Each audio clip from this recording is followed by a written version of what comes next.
జగన్మోహన్ రెడ్డి ఏ నక్షత్రంలో పుట్టారో నాకు తెలియదు, కానీ ఆయనను విపరీతంగా ప్రేమించేవారు ఎంతమంది ఉన్నారో అకారణంగా ద్వేషించేవారు కూడా అంతేమంది అదే స్థాయిలో ఉన్నారు. ఈ ప్రేమకు ద్వేషానికి ప్రాతిపదికలు అంచనా వేయటం కష్టం. అయితే ఒక రకం వ్యక్తిత్వం ఉన్నవారు ఈ ప్రేమను ద్వేషాన్ని తప్పించుకోలేరు. జగన్మోహన్ రెడ్డిని విపరీతంగా ద్వేషించేవారిలో చంద్రబాబు నాయుడు, లోకేష్, పవన్ కళ్యాణ్, తర్వాతి స్థానం రఘురామకృష్ణంరాజుది. ఒకప్పుడు ఆయన వైసీపీలో అసమ్మతి పార్లమెంటు సభ్యుడు, ఇప్పుడు ఆంధ్రప్రదేశ్ అసెంబ్లీలో డిప్యూటీ స్పీకర్. జగన్మోహన్ రెడ్డి చేత అధ్యక్ష అని పిలిపించుకోవడం ఆయన జీవిత లక్ష్యంగా ఉండింది. కానీ అసెంబ్లీకి జగన్మోహన్ రెడ్డి గైర్హాజరు అవుతున్నందున రఘురామరాజు కోరిక నెరవేరలేదు. జగన్ శత్రువులు పలు కోణాలలో ఆయన ఇబ్బందులు పాలు చేయడానికి ప్రయత్నిస్తూనే ఉన్నారు. రఘురామరాజు కోర్టు కేసుల్లో బెయిల్ మీద ఉన్న జగన్ బెయిల్ రద్దు చేయించాలని, తిరిగి ఆయన జైలుకు పంపించాలని తెగ తాపత్రయపడుతున్నారు. తనను 53 రోజులు జైలు ఊసలు లెక్కింపజేసిన జగన్ను అష్టకష్టాలు పెట్టాలని చంద్రబాబు నిరంతరం ప్రయత్నిస్తూనే ఉన్నారు. ఇక ముఖ్యమంత్రులు కావాలని కలలు కంటున్న లోకేష్కు, పవన్కు జగన్ మీద సహజంగానే ఆగ్రహం ఉంటుంది. జగన్ పుంజుకుంటే తమ కథ కంచికి చేరుతుందని వారికి బాగా తెలుసు. చంద్రబాబు, లోకేష్, పవన్, రఘురామరాజులను దుష్ట చతుష్టయం అని జగన్ అభిమానులు భావిస్తారు. అయితే ఈ చతుష్టయం చేస్తున్న ప్రయత్నాలకు ఎప్పటికప్పుడు ఎదురుదెబ్బలు తగులుతూనే ఉన్నాయి. తాజాగా సుప్రీంకోర్టు రఘురామకృష్ణరాజుకు గట్టి షాక్ ఇచ్చింది. వైఎస్ జగన్ కంపెనీలో పెట్టుబడులకు సంబంధించి సిబిఐ, ఈడీ నమోదు చేసిన కేసులపై సిబిఐ ప్రత్యేక కోర్టులో జరుగుతున్న విచారణను మరో రాష్ట్రానికి బదిలీ చేయాలన్న అభ్యర్థనను సుప్రీంకోర్టు నిర్ద్వందంగా తోసిపుచ్చింది. అలాగే వైఎస్ జగన్ బెయిల్ రద్దు చేసేందుకు సైతం సుప్రీంకోర్టు నిరాకరించింది. జగన్పై రఘురామకృష్ణరాజు దాఖలు చేసిన పిటిషన్ను తోసిపుచ్చింది. ఈ మేరకు సుప్రీంకోర్టు న్యాయమూర్తులు justice BV Nagarathna, justice Satish Chandra వర్మల ధర్మాసనం సోమవారం తీర్పు వెలువరించింది. వైఎస్ జగన్ కంపెనీల్లో పెట్టుబడులకు సంబంధించి దాఖలైన కేసులపై సిబిఐ ప్రత్యేక కోర్టు విచారణ జరుపుతోందని, దీన్ని తెలంగాణ హైకోర్టు పర్యవేక్షిస్తుందని ధర్మాసనం పేర్కొంది. రోజువారీ విచారణకు తెలంగాణ హైకోర్టు ఆదేశాలు సైతం జారీ చేసిందని గుర్తు చేసింది. ఓ దశలో రఘురామకృష్ణంరాజు ధర్మాసనం అసహనం వ్యక్తం చేసింది ఆయన మీద.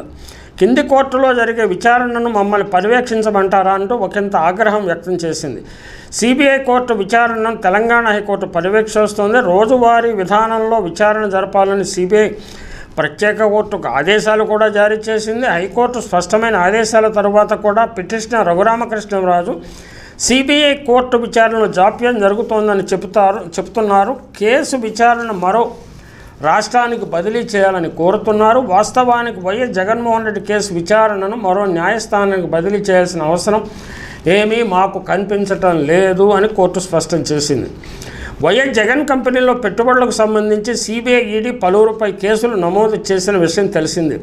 ఈ కేసుల్లో జగన్కు సిబిఐ ప్రత్యేక కోర్టు బెయిల్ మంజూరు చేసింది. ఆయనపై నమోదైన కేసుల్లో సిబిఐ ప్రత్యేక కోర్టు విచారణ కొనసాగిస్తున్న విషయం తెలిసింది. ఇదిలా ఉండగా జగన్ బెయిల్ను రద్దు చేయాలని కోరుతూ రఘురామకృష్ణంరాజు సిబిఐ ప్రత్యేక కోర్టులో పిటిషన్ దాఖలు చేయగా కోర్టు కొట్టివేసింది. అటు తర్వాత ఆయన హైకోర్టులో పిటిషన్ వేశారు.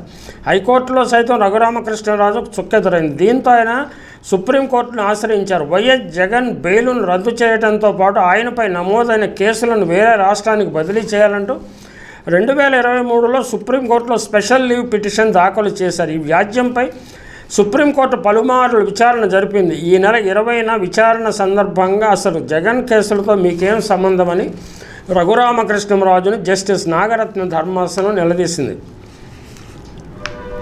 వాదన సందర్భంగా వైఎస్ జగన్ తరఫున సీనియర్ న్యాయవాది ముహుల్ రోహత్కి స్పందిస్తూ సిబిఐ ప్రత్యేక కోర్టులో జరుగుతున్న కేసుల విచారణను తెలంగాణ హైకోర్టు పర్యవేక్షిస్తుందన్నారు. ఇరుపక్షాల వాదనలు విన్న ధర్మాసనం జగన్ బెయిల్ను రద్దు చేయాల్సిన అవసరం ఏది కనిపించడం లేదంటూ అభిప్రాయపడింది. అలాగే సిబిఐ కోర్టు విచారణను మరో రాష్ట్రానికి బదిలీ చేయాల్సిన అవసరం కూడా లేదని పేర్కొంది. హైకోర్టు పరిధిలో జోక్యం చేసుకోవడానికి దాని పనితీరును ప్రభావితం చేయటమేనని ధర్మాసనం అభిప్రాయపడింది. అందువల్ల పిటిషన్ కొట్టివేస్తున్నట్టు ప్రకటించింది.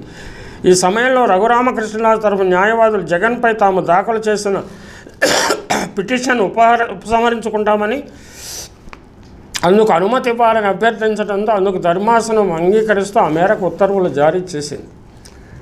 సుప్రీంకోర్టు వైఖరిలో చతుష్టయం ప్రభుత్వాల ప్రయత్నాలకు గట్టి ఎదురుదెబ్బ తగిలింది. అయితే ఈ చతుష్టయం జగన్ మీద పోరాటాన్ని మరో వేదిక మీదకు ప్రారంభించవచ్చు. పాలనలో వైఫల్యాల మీద వైఫల్యాలు మూటగట్టుకుంటూ కూటమి నాయకులు జగన్ మీద విష ప్రచారమే ఏకైక మార్గంగా మిగిలింది. చతుష్టయం విష ప్రచార దాడి ముమ్మరం చేస్తే ఆశ్చర్యపోని అవసరం లేదు.